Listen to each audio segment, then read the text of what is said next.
I think that one's reality is a result of your intention and your attention.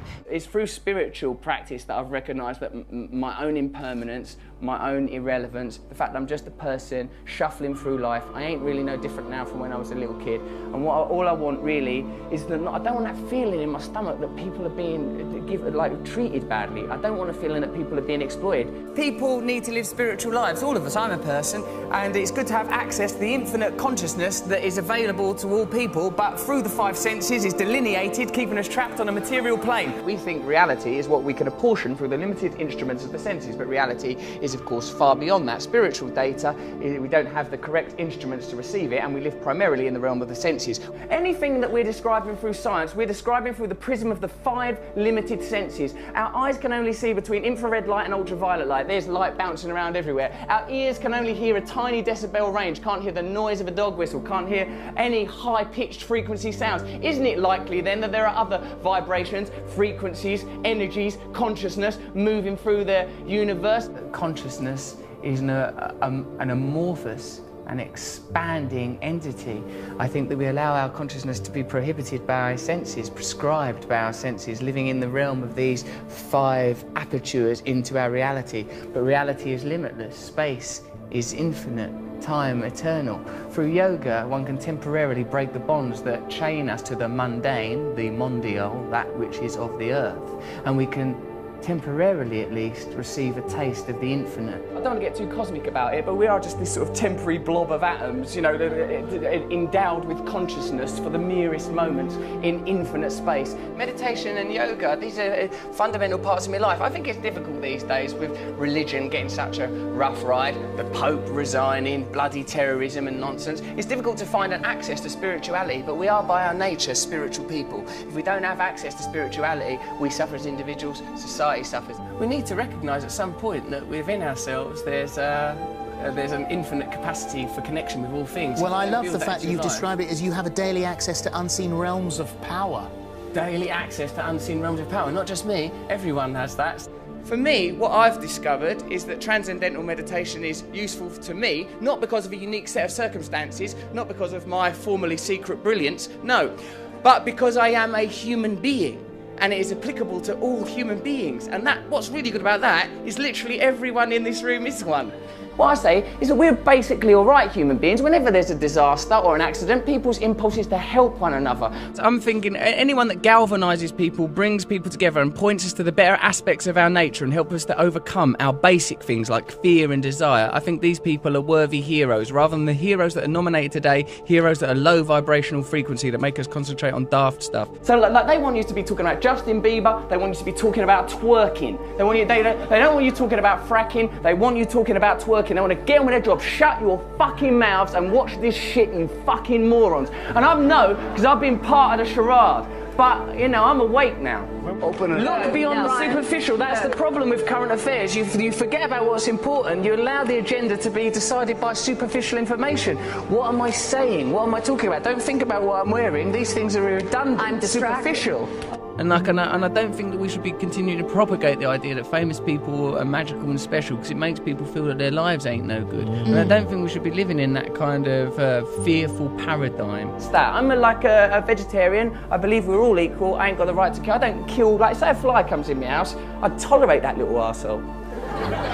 Because I feel like he's a fly, he's just on his journey here through life. When I'm meditating or praying, I say the infinite creative force that brings into being all phenomena and guides all life, I say, can you move through me? And things that actually work, you sort of treat them, you sort of shirk them off as if, like, you know, as if you owe them money and you don't, oh no, I've got to avoid yoga and meditation. They've been portrayed quite brilliantly by the mainstream as sort of somehow luxury, but into luxury or artificial or superficial. It's absolutely integral. It's absolutely the most authentic thing, more real than any of us. If people are happy, they're happy. They don't need it. If there's not a problem, there's not a problem. But I think if people have some sort of yearning or dissatisfaction or some itchy irritability, then it might be because they're not looking in the right direction for a solution, and that they should look within, and that within them there is a limitless, infinite capacity for bliss through connection to higher things. You cannot define yourself in reference to other external coordinates. You must define yourself internally with your relationship with a higher entity. Think of yourself as a manifestation of some higher thing, some higher frequency. This is the visible realization. And you know that because you can't see atoms, can you? And you certainly can't see the forces that hold atoms together. There, in the micro quantum world, Richard, lie the answers to everything. We can't understand it with our logical, rational minds, but we feel it intuitively. Get yourself in alignment with that stuff and you beam like the sun. The dead human ape has fulfilled its potential. The dead human ape has not evolved for the last 10,000 years. These are the achievements of the dead human ape. Now we must transform, become enlightened, so that we can access the next realm of consciousness necessary for our evolution. So I think we elect to ignore the spiritual at our own, and it causes a deficit for ourselves and for our culture and for our planet. I think that we are too easy to identify ourselves as individuals. That idea is fortified daily through, as we said before, the stimulation of primal desires, that which anchor us to the self, and we ignore that we're here for such a short while, that we're all basically the same as one another, we're all connected to each other, and we have a collective responsibility to. Look, God is not something that's about thinking you're better than someone or a reason to have a war with someone. It's that within us, beneath and beyond our identity as human beings, driven by fear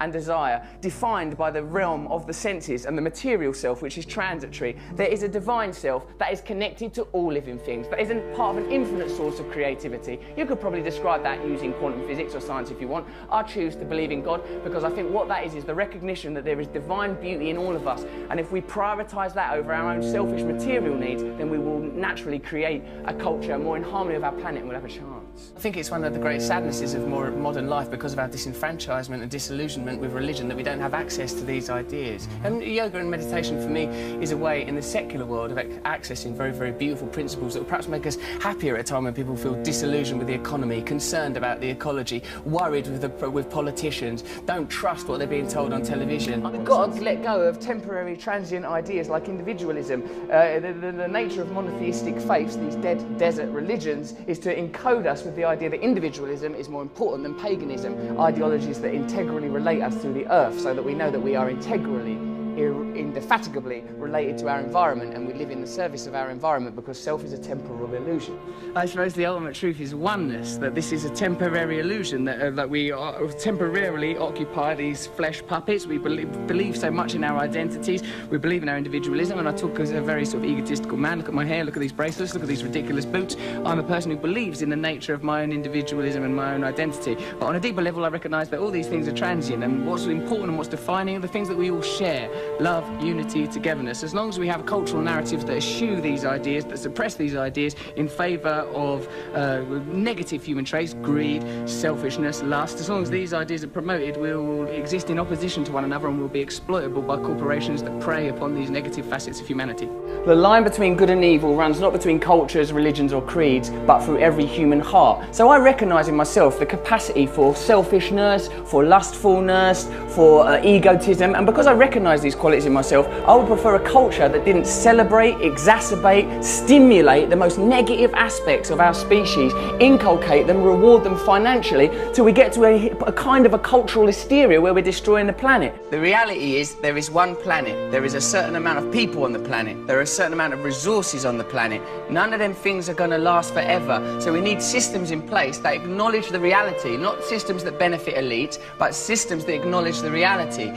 People need to have access to the resources. Can't lie to people so that people in power can continue to augment and grow their own power and satisfaction while normal people are exploited. We need systems that get the resources to the people while respecting the planet. Any system that's detrimental to the planet or detrimental to the people because it helps one or two bods, fuck it off.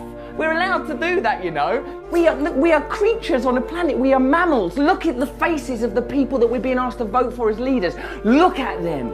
Look at them, feel it in your hearts. That ain't who's meant to be leading us. Happiness cannot forever be sustained like some glistening bauble. It's a transitory thing, like a butterfly alighting on Snow White's finger in that bit of Snow White.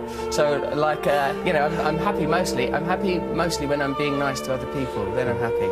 You know, when they analyse the semantics consistently through mythology and theology of words like love, God, they find that the common theme, John, is union. That we just want to be connected to something higher. That can be another person, that could be God, that could be a relationship with nature, it could even be a relationship with West Ham United. I think the important thing is to have as the central tenet of your being love, compassion and tolerance. Everyone knows that.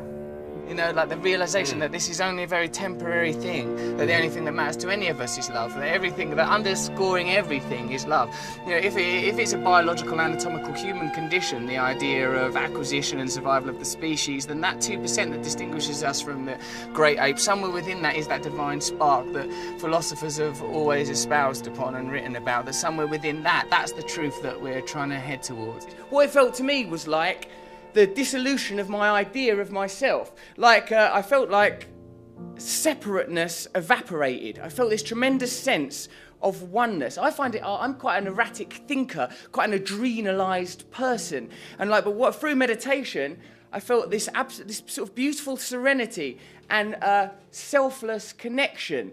You know, my sort of tendency towards selfishness, I felt like, I felt that kind of exposed as a superficial and pointless perspective to have. I felt a very relaxed sense of oneness. I felt love. Follow me on Twitter if you want to, @RustyRockets, but basically carry on doing what you're doing, being happy in your hearts.